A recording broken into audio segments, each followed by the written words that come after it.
Tol, peram nga ako ng gitara. Tingnan ko lang, marunong pa ako.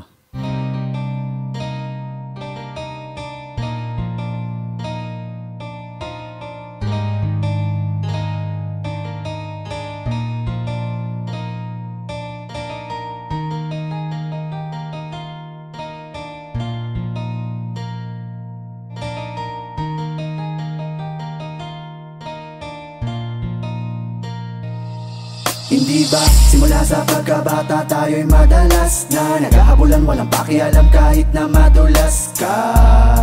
Ang sabi mo pa nga sa akin noon, kung di ka tanggap na mga taga dito, halika sumama ka sa akin doon sa bakanting lote kung saan madaming bote, at ang iyong katabi ay nilalangaw na kamote. Kahit na gano'ng kabaho ang talahiban nating tambayan, nagmistula tong tahanan ng kulitan at tawanan. Eh paano na yan, gutom na ako, di na ako makakatagal. Ang sabi mo tayo'y magtapon basura o di kaya ay mga pasa kanal, o mga lakal ng bote at bakal doon natin bebenta kay nanahuli. Saka na lang tayo humanap uli kapag laman ng tiyan ay wala na uli.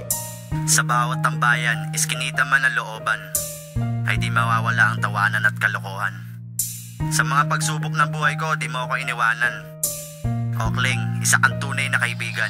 Inuman tayo! Sige, kaso wala kong pang-abono. Ang may aambag ko lang ay ang kanta kong wala sa tono. Silong tayo sa aking kubo kasi medyo umaambon, at pagsaluhan natin ang niluto kong pansit kanton. At sa katokwa, kasama ka lagi pag-istokwa. Lagi tayo po'y at alapan natin yung may insomnia. Yung gitara, bukas mo na lang isole. Huwag mo lang ilalayo, baka makita ng may-ari. Kain na kain payat, tapos tulog ng tulog puyat. Hindi natin trip pa mag-aral, diba? Kaya tayo ay nagpatato sa balat. Standby! Payosi-yosi, hindi ako sigurado kung bukas ay meron pa tayong mabobogchi kay Aling Shoni. Igib tayo, tatlong timba. Hindi ba wala naman tayong hiya? Doon na tayo maligo sa gitna ng daan, at kung pormahan, sige sasabayan na kita. At ang suot nating damit at saka pantalon galing sa sampayan ng iba. At nung tayo'y magbinata, tila lalong lumala ang kasalanan, di na natin namalayan. Nakasanayan sa ating buhay, laging merong kaguluhan. Ang kulungan, nagmistula nating bahay bakasyunan. At paglaya natin, nagtatawanan pa nga tayo kasi mga kalbo tayo, para tayong albularyo. At natalo ako sa sugal, pwede pa utang naman, di ka nagdalawang isip at ako'y pinagbigyan. Andito na ang kaibigan ko. Andito na ang kaibigan ko. Andito na ang kaibigan ko, na handang sumaklolo.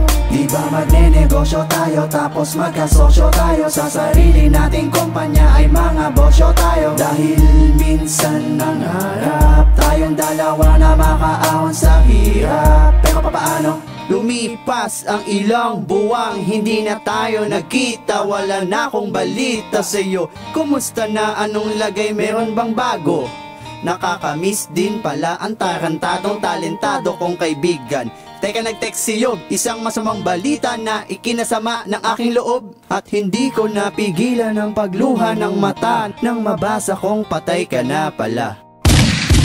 Mabilis sa mga kaganapan, di na namin naagapan. May mga usap-usapan na wala ka na.